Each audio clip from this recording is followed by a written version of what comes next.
Student आज हम start करने जा रहे हैं एक्सरसाइज 3.1 और एक्सरसाइज 3.1 का क्वेश्चन नंबर 1 स्टार्ट कर रहे हैं। सबसे पहले देखते हैं कि इसमें क्या दिया हुआ है।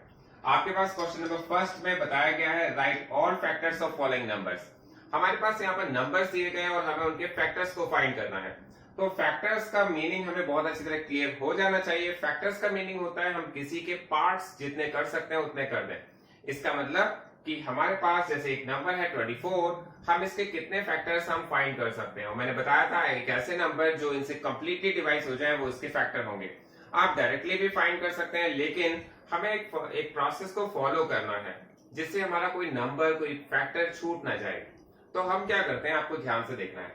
सबसे पहले क्या करते हैं, 24 के पार्ट्स करते हैं। तो हम 24 को 2 into 12 लिख सकते हैं। फिर 24 को हम यहाँ पर 3 into 8 भी लिख सकते हैं, क्योंकि आपको पता है 12 2 जा 24 होता है। 24 के फैक्टर 8 into 3 भी कर सकते हैं, क्योंकि 8 3 जा 24 होता है। फिर हम 24 के फैक्टर 4 into 6 भी कर सकते हैं, क्योंकि 6 4 जा 24 होता है। इसके बाद हम 24 के और कौन कौन से फैक्टर कर सकते हैं। आई थिंक अब तो और 24 के हम जो फैक्टर कर सकते हैं वो कर सकते हैं 1 into 24। तो आपको सारे के सारे फैक्टर्स करने हैं। तो हमने देखा यहाँ पर 24 के जो फैक्टर्स होंगे वो कौन कौन से होंगे। तो यहां पर हम लिखेंगे फैक्टर्स ऑफ 24। तो इसमें हमारे पास जो सारे नंबर है वो आ रहे हैं जो हमने देखा है फैक्टर्स में। 1 है, फिर 2 है, फिर 3 है, फिर 4 है, और फिर 4 के बाद 6 है, फिर 8 है, फिर 12 है, फिर 24 है। देखिए कोई भी नंबर इसमें छूटना नहीं चाहिए। हमें ऑल फैक्टर्स लिखने हैं 24 के।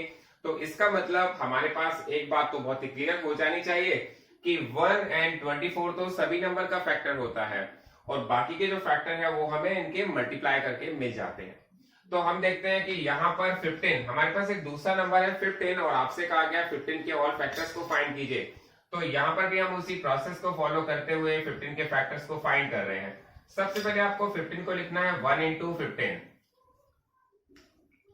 फिर हमें 15 को लिखना है 3 into 5, क्योंकि आपको इसके फैक्टर्स करने हैं। तो जो भी मल्टीप्लाई आप इसके करते हैं आप सबको करना है जिसमें हमारा 15 आ जाए। तो हमने देखा 15 को हमने 1 into 15 कर दिया, 15 को हमने 3 into 5 कर दिया, और तो आई थिंक इसमें और कोई फैक्टर हो नहीं सकते। तो यहां हम लिख सकते हैं फैक्टर्स ऑफ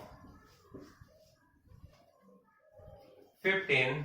जो फैक्टर्स ऑफ 15 होंगे वो कौन कौन से होंगे, 1 3 5 and 15। तो आपको क्या करना है, इनको असेंडिंग ऑर्डर में लिखना है, 1 3 5 and 15। तो यहां पर हमारे पास इनके सभी फैक्टर्स आ गए हैं। आपको ये क्लियर हो गया होगा। इसके बाद देखेंगे हम नेक्स्ट नंबर 21। तो स्टूडेंट देखते हैं 21 का फैक्टर क्या हो सकता है। तो हमने देखा है 21 को हम सबसे पहले 1 into 21 लिख सकते हैं, ये आपको क्लियर हो रहा होगा।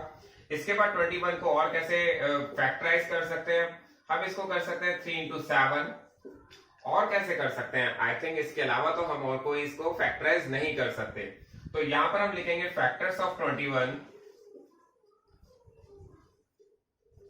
21 के जो फैक्टर होंगे वो होंगे 1 3 7 and 21। 1 3 7 and 21। आई होप आप सबको ये क्लियर हो रहा होगा। इसके बाद नेक्स्ट नंबर देखते हैं 27। 27 के आपको फैक्टर्स फाइंड करने हैं। तो सबसे पहला काम क्या करते हैं, 27 को हम लिख देते हैं 1 into 27, क्योंकि आप सबको पता होना चाहिए कि किसी भी नंबर के दो फैक्टर फिक्स होते हैं। कौन कौन से नंबर फिक्स होते हैं, एक तो 1 and 27 जो नंबर इटसेल्फ होता है। तो हम कहते हैं 2 नंबर्स फिक्स होते हैं, इसका मतलब 1 and itself, वो नंबर खुद। तो 27 की बात कर रहे हैं तो 1 और 27 तो फिक्स है, उसमें तो कोई डाउट नहीं है। उसके अलावा और कौन कौन से फैक्टर हो सकते हैं, इसके अलावा हो सकते हैं 3 9 जा 27, और कोई नंबर जिसमें 27 आ जाए मल्टीप्लाई करके। तो यहाँ पर और भी नंबर है, जैसे 27 है तो हम इसे 9 into 3 भी liख सकते हैं। बट 9 और 3 तो ऑलरेडी आ चुके हैं, तो 3 और 9 और 9 और 3 तो बात एक ही है। तो इसका मतलब फैक्टर्स ऑफ 27 हो जाएंगे, फैक्टर्स ऑफ 27 हो जाएंगे 1 3 9 and 27। तो हमारे पास यहां पर फैक्टर्स ऑफ 27 भी कंप्लीट हो गया है। अब देखेंगे इसके बाद नेक्स्ट नंबर तो अब देखते हैं फैक्टर्स ऑफ 12। फैक्टर्स ऑफ 12 कैसे फाइंड करते हैं। आपको सबसे पहले क्या करना पड़ेगा, 12 को 1 इंटू 12 आप लिख सकते हैं, ये आप सबको क्लियर हो रहा होगा। इसके बाद हम 12 को 2 इंटू 6 भी लिख सकते हैं, क्योंकि 2 6 जा 12 होता है, 1 12 जा 12 होता है। इसके बाद आप 12 के और कौन कौन से फैक्टर कर सकते हैं, तो 12 के आप जो फैक्टर कर सकते हैं उसमें लिख सकते हैं 3 4 जा 12, और फिर आप 12 के फैक्टर कर सकते हैं, वो होता है 4 3 जा 12, और फिर और 12 के फैक्टर कर सकते हैं, वो होता है 6 2 जा 12। आप देखेंगे 1 का 12 से मल्टीप्लाई करेंगे तो भी 12 आ रहा है, 2 का 6 से मल्टीप्लाई करने पर तो भी 12 आ रहा है, 3 का 4 से मल्टीप्लाई करने पर तो भी 12 आ रहा है, 4 का 3 से मल्टीप्लाई करने पर तो भी 12 आ रहा है, 6 2 जा भी 12 होता है। इसका मतलब आप फैक्टर्स ऑफ 12 अगर लिखेंगे, देखिए मैंने आपको बताया जब आप फैक्टर्स लिखने जा रहे हैं तो वो असेंडिंग ऑर्डर में होने चाहिए, और असेंडिंग ऑर्डर तो आपको समझ में आ गया होगा, जो सबसे स्मॉलेस्ट नंबर है वो पहले लिखना है, फिर उससे ग्रेटर नंबर को उसके बाद में लिखते हुए जाना है। तो स्मॉलेस्ट नंबर है 1, और इसके बाद है 2, फिर है 3 और 4, और 4 के बाद है 6, 6 के बाद है 12, और 12 के बाद है 12 ही है, क्योंकि लास्ट नंबर, क्योंकि हम 12 के फैक्टर्स फाइंड कर रहे हैं तो हमारा लास्ट नंबर 12 होगा। तो 1 2 3 4 6 एंड 12 ये सभी नंबर्स हमारे फैक्टर्स ऑफ 12 होंगे, जो आपको क्लियर हो गया होगा।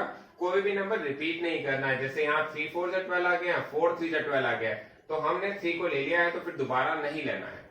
तो यहाँ पर हम देखते हैं फैक्टर्स ऑफ 20। 20 के फैक्टर्स कौन कौन से होंगे, तो 20 को भी इसी तरह से हम फैक्टराइज करेंगे। तो सबसे पहले 1 इंटू 20, फिर हम 20 को फैक्टराइज करेंगे तो 2 इंटू 10, फिर इसके बाद हमने 20 को फैक्टराइज किया तो उसके बाद हो सकता है 5 इंटू 4, और फिर हम पहले तो हम 4 इंटू 5 लिख लेते हैं, वैसे तो इसमें कोई फर्क नहीं पड़ता है, पहले कुछ भी लिख लीजिए। फिर 20 को हम 5 इंटू 4 लिख देंगे, और फिर हम 20 को 10 2 जा 20 लिख देंगे। तो हमने देखा हमारे पास जो फैक्टर्स हैं 20 के वो सभी आ गए हैं, तो हम यहाँ पर आंसर लिख सकते हैं फैक्टर्स ऑफ 20। 20 के जो फैक्टर होंगे मैंने बताया था, सबसे छोटा नंबर पहले लिखते हैं, 1 2 4 5 10 एंड 20। तो हमारे पास ये सभी नंबर्स आ गए हैं, 1 2 4 5 10 एंड 20। ये सभी नंबर्स आप देखेंगे कंप्लीटली डिवाइड हो जाते हैं 20 से। तो इसके बाद देखते हैं इसका नेक्स्ट नंबर। तो स्टूडेंट देखते हैं आप फैक्टर्स ऑफ 18।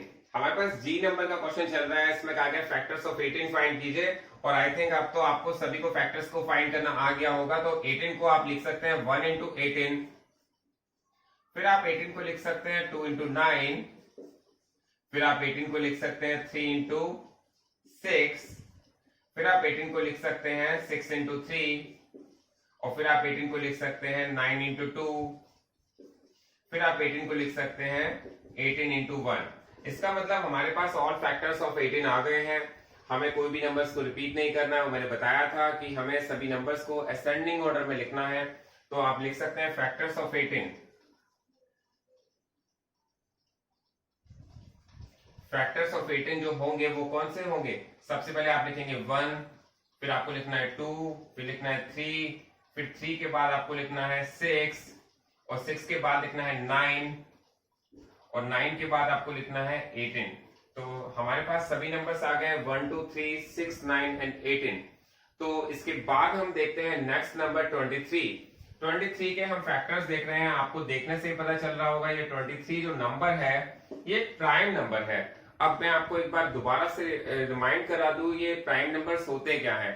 मैंने आपको जब प्राइम नंबर्स के बारे में बताया था, मैंने बताया था प्राइम नंबर्स वो नंबर होते हैं जो केवल अपनी टेबल में आते हैं। ये आपको किसी भी टेबल में देखने को नहीं मिलेगा। आप कोई भी टेबल का आइडिया लगा लीजिए, 6 की या 4 की या कोई भी टेबल में ये 23 नंबर्स नहीं आता है। 23 किस टेबल में आता है, केवल 23 की टेबल में ही आता है।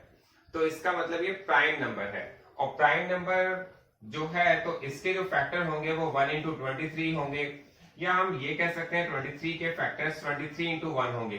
तो बात तो सेम ही है, इसके जो फैक्टर्स होंगे वो कौन कौन से होंगे, फैक्टर्स ऑफ 23।